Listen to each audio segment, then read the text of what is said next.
ॐ सदाशिवसमारम्भां शङ्कराचार्यमध्यमाम् अस्मदाचार्यपर्यन्तां वन्दे गुरुपरम्पराम्। ॐ सहना भवतु, सहनौ भुनक्तु, सह वीर्यं करवावहै, तेजस्विनावधीतमस्तु मा विद्विषावहै। ॐ शान्ति शान्ति शान्ति।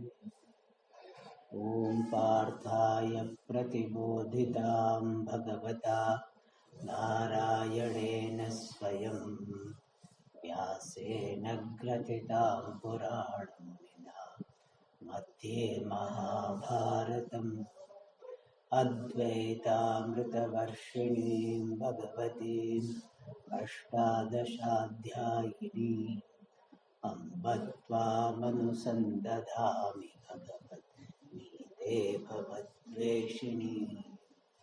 यं ब्रह्मा वरुणेन्द्ररुद्रमरुतः स्तुन्वन्ति दिव्यैस्तवैः वेदैः साङ्गपदक्रमोपनिषदैः गायन्ति यं सामगाः।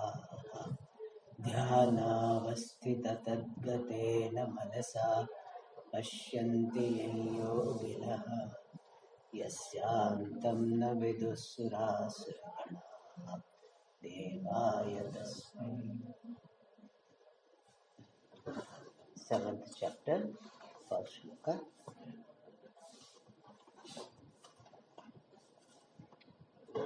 अथ सप्तमोऽध्यायः। श्रीभगवानुवाच मय्यासक्तमनः पार्थ योगं युञ्जन्मदाश्रयः असंशयं समग्रं माम् यथा ज्ञास्यसि तच्छृणु। ज्ञानं तेऽहं सविज्ञानम् इदं वक्ष्याम्यशेषतः। यज्ञात्वा नेह भूयोऽन्यत्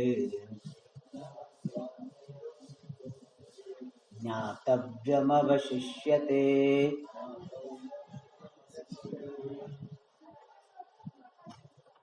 So after completing the 6th chapter, after so many months, we are now entering into the 7th chapter. And we saw that 7th chapter is representing the beginning of the second shatkam of Bhavagad Gita. There are 3 divisions of Bhavagad Gita from a particular standpoint. The first one is called Prathama Shatkam, a group of 6 chapters primarily dealing with Jiva Swarupa. What is your nature? The nature of an individual. And Bhagavan taught that your nature is consciousness which is not subject to death, not subject to birth, and it is free from doership and experiencership. And now from the 7 to 12, which is the second part of this Bhagavad Gita, it is primarily dealing with Ishvara Swarupa. What is the nature of Ishvara? And then the third part will deal with the relationship between Jiva and Ishvara, which is in the form of oneness. And the 7th chapter, the first 3 verses are introduction to the topic of Ishvara Jnanam, introducing the topic of the knowledge of Ishvara and also glorification of this knowledge. That is the convention in Shastra, that when anything is introduced, mention the introduction of the topic and the glorification of the knowledge of that topic.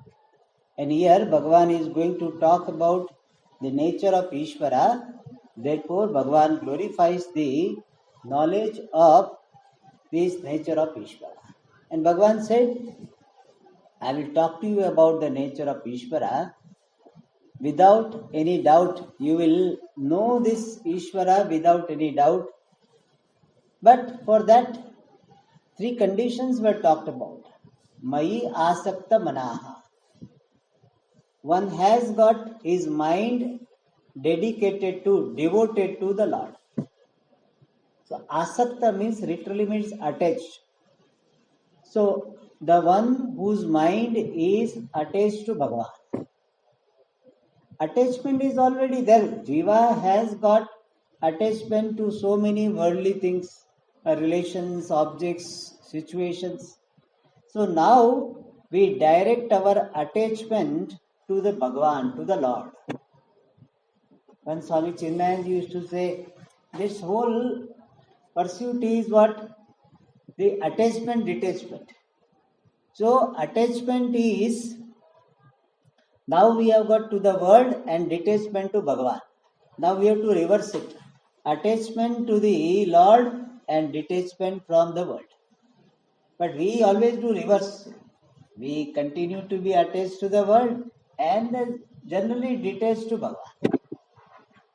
So, Mai Asakta Manaha. So, one whose mind is attached to the Lord.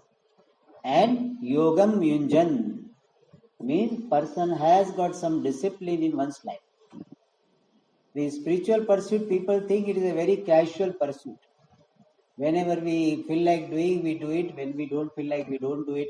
Once in a while we follow, once in a while we don't follow. Then it doesn't work. In fact, any significant thing you can achieve in life only when you have discipline. People think that no, we will have casual approach, and just like discipline doesn't mean tension. Discipline means commitment. Remaining committed to something, that is what we mean by discipline. Not doing what is obstacle to the pursuit and doing what is conducive to the pursuit. That is called discipline.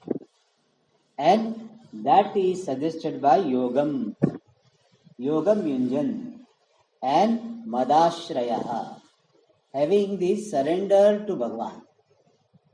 Means person needs to be relatively free from concern, worries about the worldly things.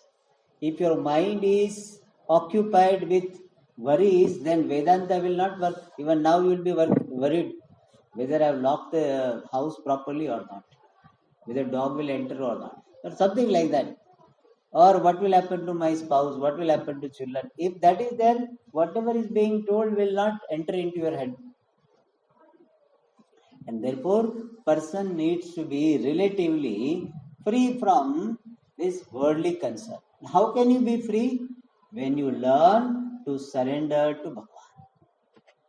As somebody said, very nicely said, when you are worried about someone, your spouse, your child, or parents, or whosoever, and we have sometimes situation, we are worried about the person, but we are not able to do anything about that person.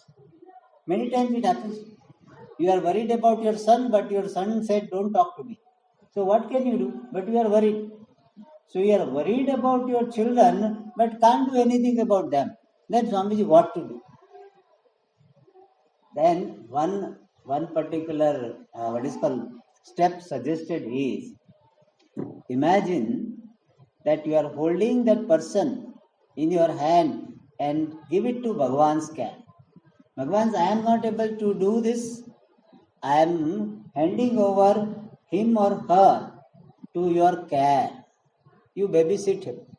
I am not able to do it. Let this person be under your care. And under your care, he or she is safe.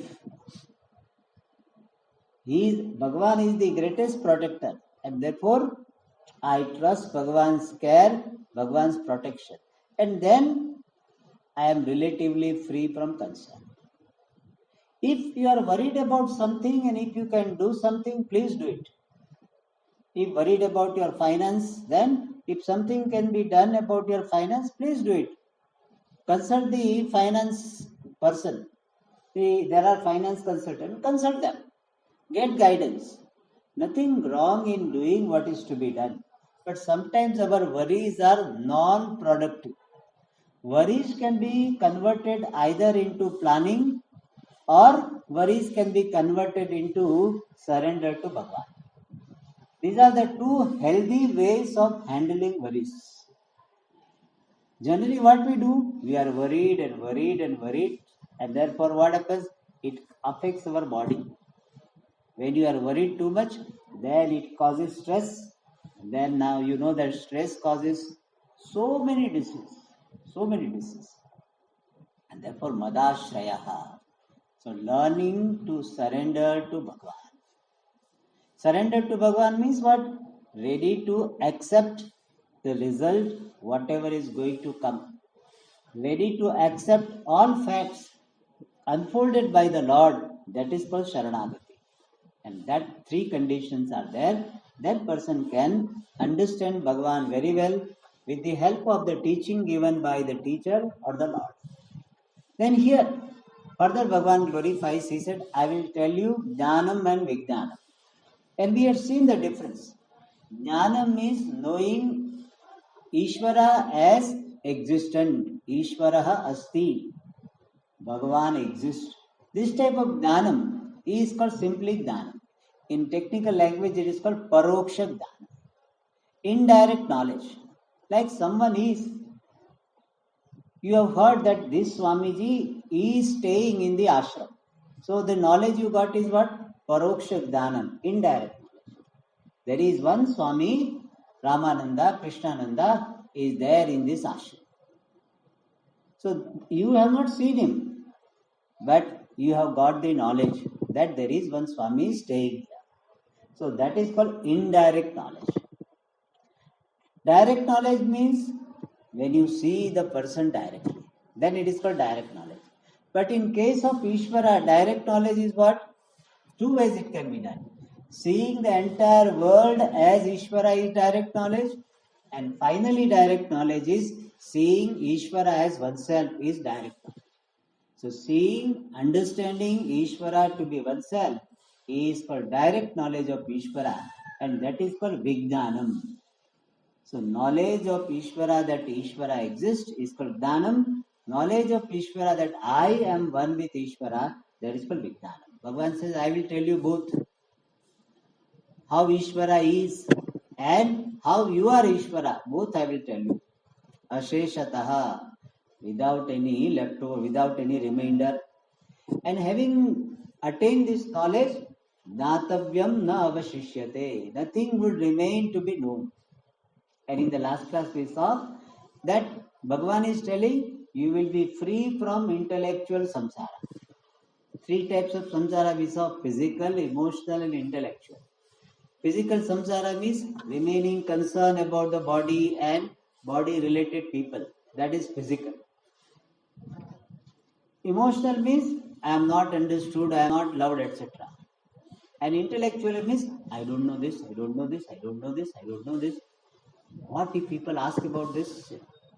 People ask about computer, I don't know much about it.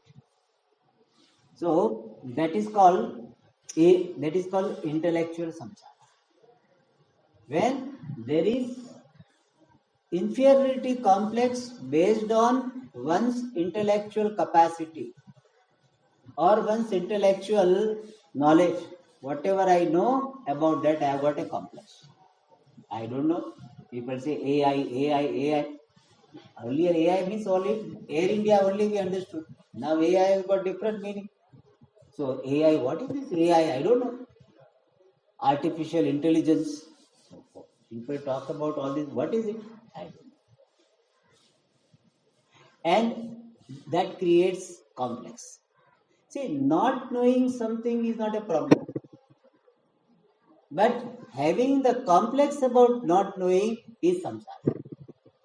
Even wise person doesn't know everything. If you ask some wise person who is sitting in Himalayas, and if you ask him about AI, he may not be knowing.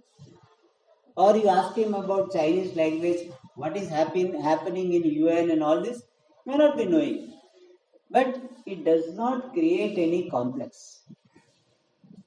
Then person is free from samsara in that area.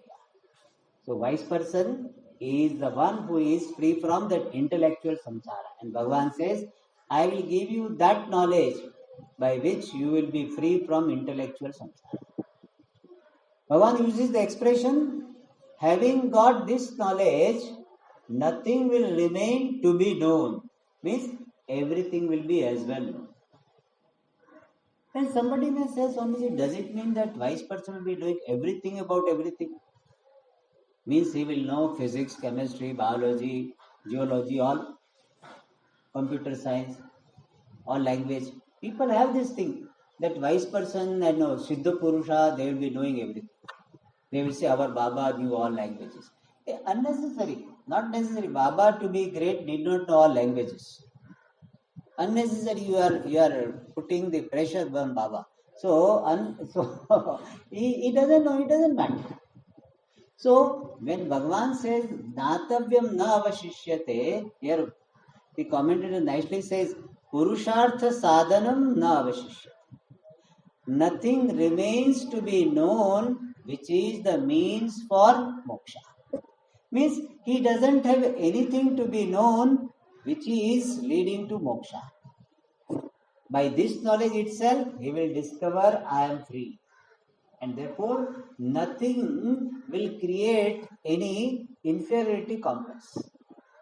Oh, I don't know this, then I will not attain this, and therefore complex, that is not there.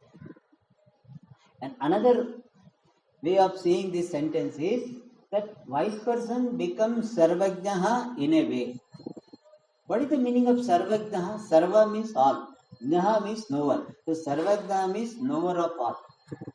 So how can you say that wise person is sarvajnaha? He doesn't know all languages. So sarvajnaha means sarvam brahmatvena janati iti sarvajnaha. One who knows everything to be Brahman, he is called sarvajnaha. See, in this sense, he is sarvajnaha. Like one who knows clay to be the essence of all parts, we can say he is sarvajna with reference to earthenwares. So similarly, wise person is sarvajnaha. Nothing remains to be known because he has understood everything is Brahman. Whatever object you tell, do you know Swamiji this object? Yes. What is that? Brahman. If you ask him what is AI, he will say Brahman. What is this astrophysics? Brahman. So he knows everything. As what? Brahman. Essentially everything is Brahman. Whether it is a gross object or even subtle idea. Subtle idea also is what? Brahman. All knowledge, all disciplines of knowledge are nothing but Brahma. And therefore, as Brahman, he knows everything. And therefore, Sarvajnaha. He doesn't have complex about not knowing anything. That is freedom from samsara. Knowing everything is not freedom from samsara. That is not possible. But not having complex about not knowing is called freedom from samsara. So person becomes free from samsara.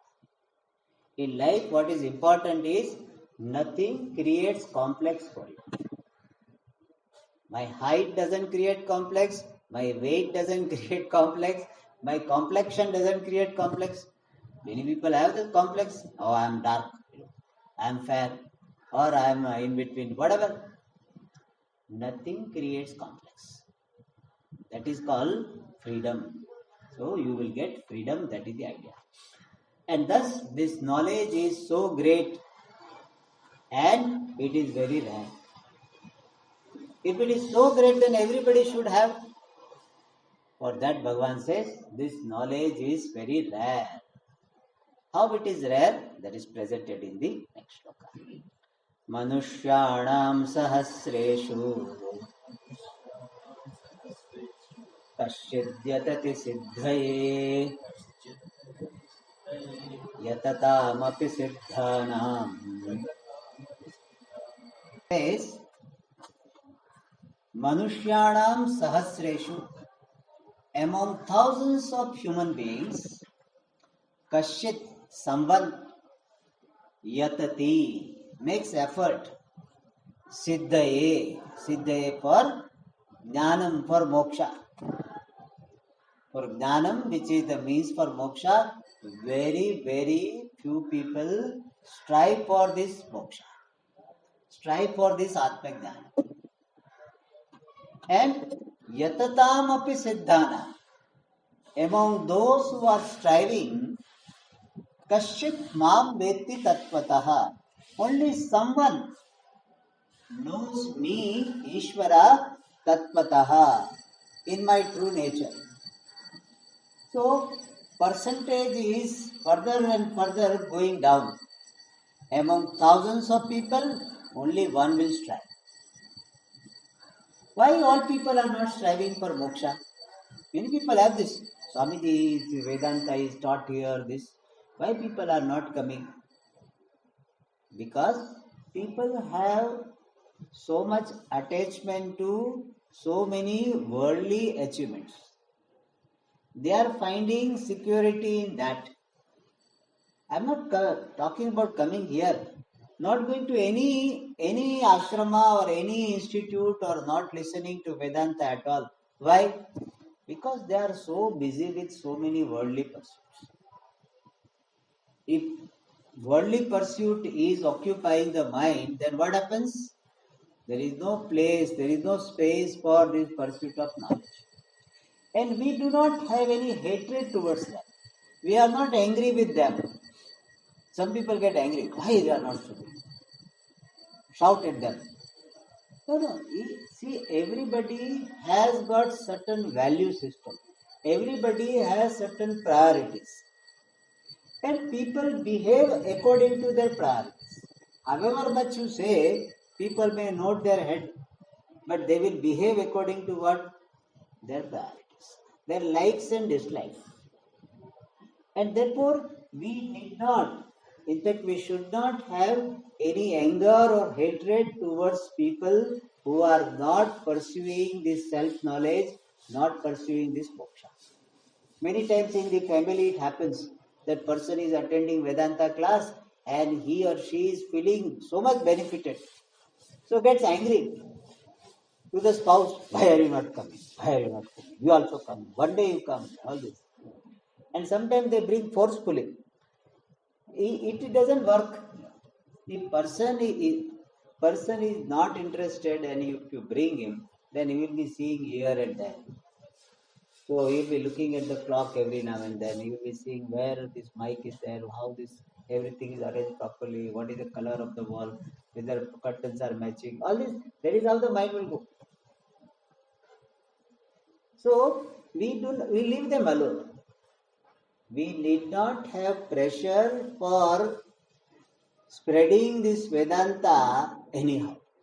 Yes, if Bhagavan gives us opportunity to share, please share. But if people are not interested, then we pray for them. Maximum what we can do, we pray for them. We cannot force this Vedanta. In fact, it gives us more reasons to feel blessed. Let's see, I am blessed to have the desire, I am blessed to have the value for studying the Shastra, value for getting Jnanam, value for getting moksha. How blessed I am. Not complex, but feeling blessed. But the fact is, Sahasreshu Manushyanam Kashid Yatati. Because people find security, peace, happiness in worldly objects. And they find that if they get this or that, they will be free. Then they will be fulfilled. Even if you try to teach them Vedanta, they will run away from it. Yesterday we had a very nice situation. It helped me to understand how this samsari behaves. In our Mughal temple, we have got a small room for cleaning the vessels, etc. With all this the wired mesh. And somehow three small babies of peacock, they entered into that. and they were struggling to get out through this mesh, and it's very strong. So that wired mesh, they were trying to come out, and they're struggling and struggling. They will hit to that, again come back, hit. And we were trying, our Pujariji tried to give some rice so that they can come out. We open the door so that you come, not come. And if he goes near, then the mother will come. And as if like a drive away this Pujari. So we stood there for so much time and we were wondering what to do to help them. We wanted to help them, but they were not ready to be helped. That was the situation. I said, this is exactly what happens. Guru wants to release the Shishya from samsara, but Shishya said, we are happy in samsara. We will find our way. We don't want to come your way. They will struggle, cry, everything, but still we'll find our own way.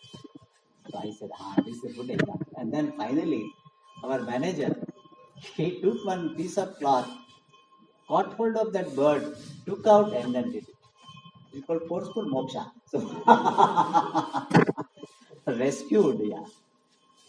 So people are thinking that what shall I do with this Vedanta?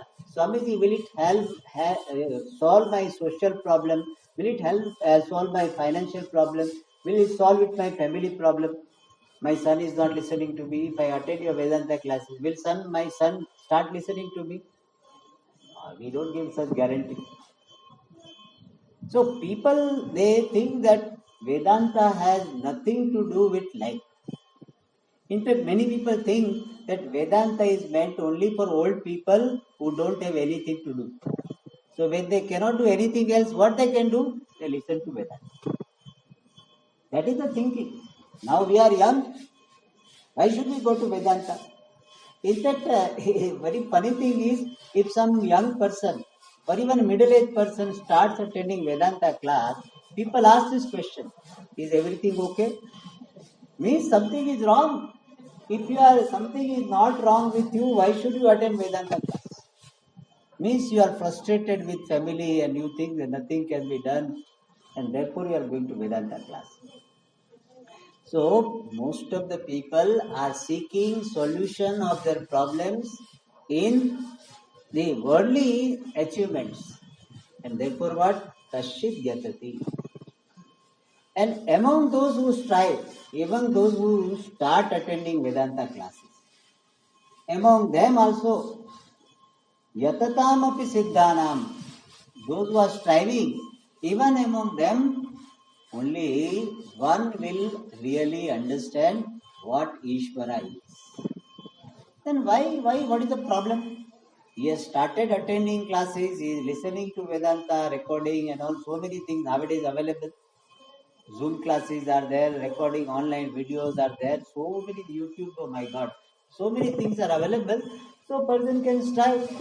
And he said he is attending Vedanta classes regularly. Then why? What is the hitch? Our Shastras, our Acharya say, there are some problems because of which even the seekers who are attending classes, they do not get this knowledge. One reason is lack of commitment. Even though they have some commitment, but not enough commitment to receive this knowledge effectively. That is like a weekend what is called activity. And therefore, whole week they continue to live the way they were living, and they think weekend only is to be done. So that is a part-time thing they do. Means enough commitment is not. That is one reason. Second thing is, even if they are attending these classes through recording, etc., every day, but the sadhana chatushtaya sampatti, viveka, vairagya, etc., required is not there. So it is not enough that person attends the classes. Person needs to have some preparedness, and that is lacking. Some preparedness is there, but not enough preparedness. And one more reason why they are deprived of knowledge, even though they are striving, one more is they have got some wrong orientation. What is the orientation? That I want to realize the self. I want to experience the self. So one day in meditation, I want to realize, I want to experience the self. This is only study of Shastra. I want to Swamiji realize Shastra, realize Atma. I don't want to study Atma. I want to realize Atma. And therefore they are waiting for realization, and therefore the commitment to this understanding, clarity doesn't come. And therefore they are deprived of this Atma Jnanam, even though they are attending for quite some time. They give up some time because they think that realization did not come.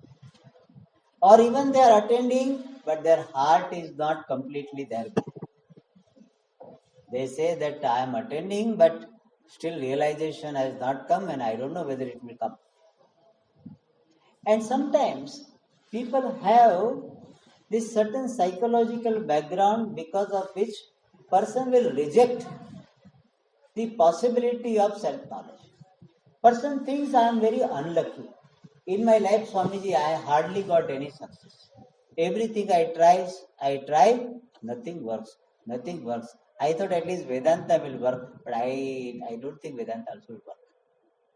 So I look down upon myself so much that I don't even accept the possibility that Atmajnanam can come to me.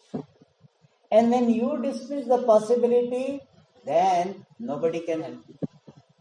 You yourself say, Swamiji, I cannot get. People have already booked for next Janma. They say, Swamiji, in this Janma, Atmajnana will not happen. We started late, and therefore next Janma, I hope you also will be continuing. In next Janma, I will make you as my Guru.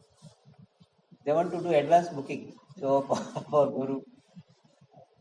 So, my rejecting the possibility of knowledge also deprives me of knowledge. And one more reason is that people study Shastra, but they do not have enough Shraddha in Shastra and Acharya, the teacher. The mind is very suspicious mind, whether what Shastra says is right or not. Maybe rishis they were intoxicated and they wrote something, and these people are teaching that. So the Shastra, whether they are valid or not, because Shastra is coming from rishis, they say, whether rishis had understood or not, how do we know? And therefore, Ashraddha remains. I want to understand everything logically. I want logical proof for everything. If that is the approach, person will not get success. Naisha tarkena matirapaneya. This is not attainable by pure logic. Therefore, person will not attain. And sometimes people have Shraddha in Shastra, but not Shraddha in the teacher. Person thinks that the teacher is telling all kinds of things. Originally it is not written. All these things Swamiji is telling, where is it written? He is simply telling from his mind, from his head. All is his creation. He is not teaching original Shastra. Shraddha is not there. And therefore what? Knowledge doesn't come. And one more reason is, which is not so much in under our control, is that there is a rarity of traditional teachers. Not so much, but everywhere you cannot get the vision which is possible only from a traditional teacher. And traditional teacher will not be charismatic teacher, may not be. These teachers who are not traditional, they may be more impressive than traditional teachers. The teacher who has not studied Shastra, he just read few translations and Western philosophy and some jokes, etc. Very nicely presents idea. Very impressive. Whereas the traditional teacher may not be having that type of masala, spices. And therefore what happens? That person is not having access to the traditional teacher.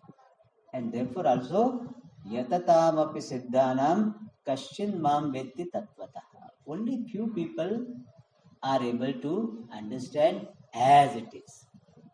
And one great thing about Vedanta is, if you study for some time, you start thinking, no, Swamiji, I have understood everything in Vedanta. It gives that feeling, I have understood, Swamiji. I have understood everything clear, everything clear. So why should I study Vedanta? So many a times it happens, you get the false sense of satisfaction. You think you have understood, but if some questions are raised, you yourself will be aware of your doubts. So sometimes this what is called immature sense of or the untimely sense of satisfaction comes.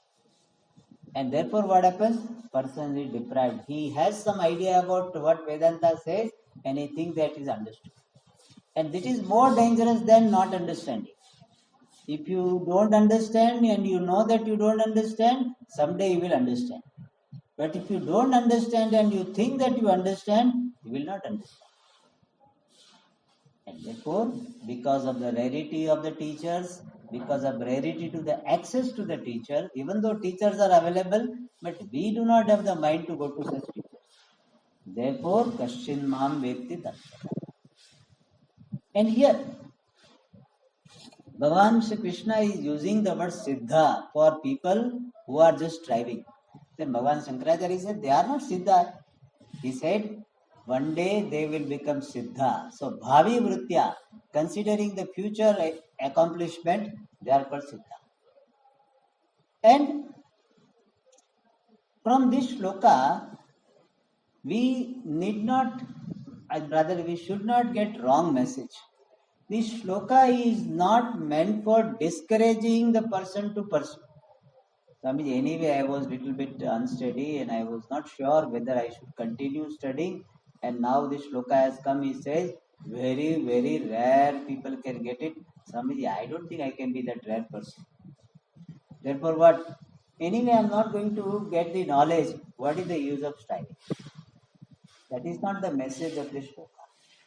This shloka is meant for motivating you to be more committed. It is not meant for demotivating. Bhagavan wants to say that if you have interest in studying the Shastra, don't take this opportunity, this blessing for granted. In our life, we have got one problem, and that is we take our blessings for granted. Whatever opportunities Bhagavan has given, that we take them for granted. We are casual towards the opportunity, casual towards the blessings we have received. We do not acknowledge and use the blessings properly. So Bhagavan wants to say that if you have the mind to study, please be committed. And if you are already you have started with commitment, be more sincere, we have more patience and go in right direction without wrong orientation and having Shraddha in Shastra. So that is the message, to motivate you more, not taking the opportunities for granted. That is the message of this shloka, and not to discourage the person. So with this, the introductory part is over. Now Bhagavan is going to enter into the topic of Ishvara Swarupa Jnanam from the 4th shloka up to the 12th shloka, where Ishvara will be presented as Jagat Karanam. Those details we see in the next class. Om Purnamada Purnamidam Purnam Purnamudachyate Purnasya Purnamada